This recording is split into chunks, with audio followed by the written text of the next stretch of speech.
I'm on my way to Sao Paulo to see my good friend Rudá Iandé. I'm going to be flying through to Thailand and then Ethiopia all the way to Sao Paulo. And this is giving me a chance to reflect on the 10 things I've learned from Rudá Iandé about how to live a life full of purpose and meaning. That's what I'll be sharing with you in this video. Join me on this journey.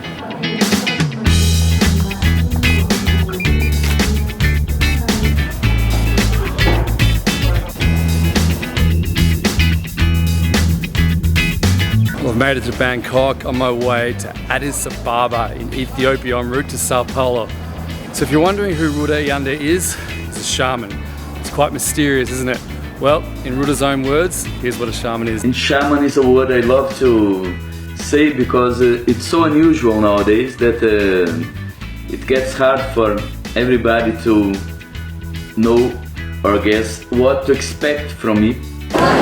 Well, I've made it to Ethiopia. On my way to Sao Paulo next, I'm going to share the first thing I learned from Rudá Iandé, and that's that how you're living right now matters far more than achieving your dreams. This was the first bitter pill that I had to swallow. I started IdeaPod with really big dreams, big visions of success and money and everything, and Rudá helped me to see that there is so much more power in the moment. There's mystery and magic in what's happening right now, and when I could actually let go of these dreams and goals in the future and connect with the present more deeply, that's where the real power is. I'm going to go right on to the second thing I've learned from Rudá, and that is that you learn more from doing than from thinking. I think before I had a real default for trying to think my way through everything. That kind of comes from the education system that we're brought up in, that there's always a right answer. And I think that when you're trying to build something or do something with your life, that's not actually the case. It's so much better to get started, to do a trial, to do a prototype, whatever it is, just get started, and through the process of doing, that's when you're actually going to learn the most. All right, time to board the plane to Sao Paulo. Tip 3 coming soon.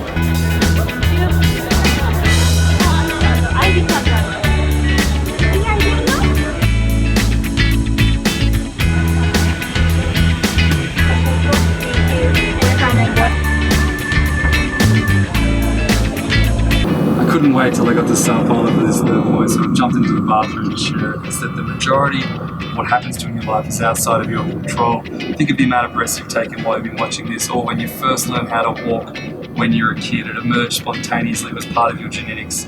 You are very naturally creative. And when you engage in doing and in action all the time, the intention is important. You've got to get started.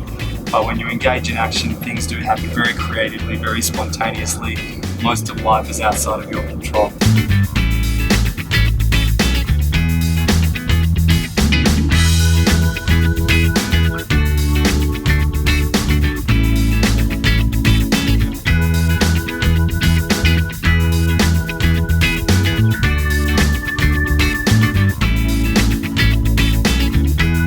Finally made it to Sao Paulo. The fourth thing I've learned from Rudá Iandé is that your best life is lived instinctively. It's not easy to do. It takes a lot of introspection to figure out where your fears are and what you need to work on and let go of. But once you can do that over time, you can learn to trust your instinct, trust your gut, and that's the best way to live a life full of purpose and meaning. The fifth thing I learned is that your best ideas come from connecting with your inner child.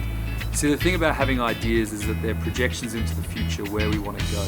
But at the same time, ideas can reach back in time to the inner child, to that very natural spontaneity and joy that we're all born with and that we all carry with us. And many times the ideas that we have in this day and age are reflected by things we've learned, by paradigms that we've picked up along the way. And it's really nice to do things to let go of those paradigms of thoughts so you can connect with your inner child. And that way the ideas that you express are a little bit more of a pure expression of who you really are and what you really want. The sixth thing I learned is that your most powerful dreams are truly your own. This sounds kind of obvious, but much of the time our dreams come from the media, from TV, from the shows we watch, from the way we grow up, from our parents, from our schools, and so many other things.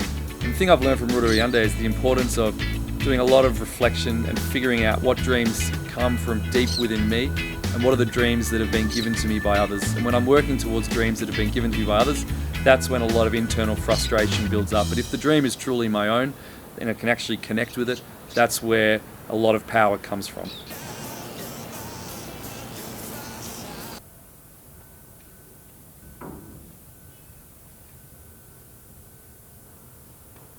The seventh point for me has been one of the most powerful, and Ruda's helped me to see that I'm a shaman just like him. What I mean by that is that when you're a shaman, you're someone who takes yourself outside the cultural context and you help other people see the cultural context in which so many of their decisions have been made.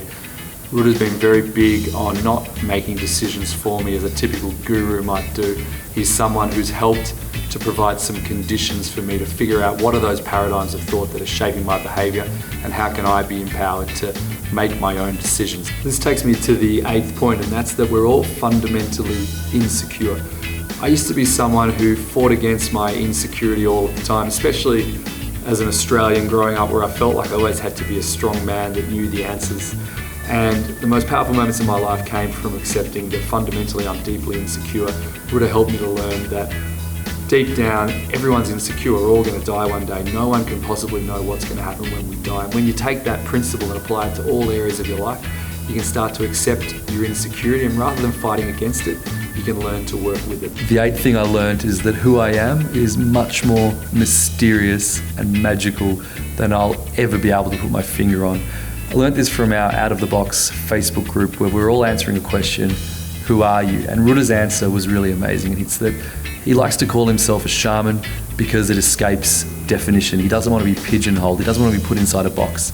And when you don't put yourself inside a box, you don't need to define yourself, and you can really embrace the mystery and magic of your being.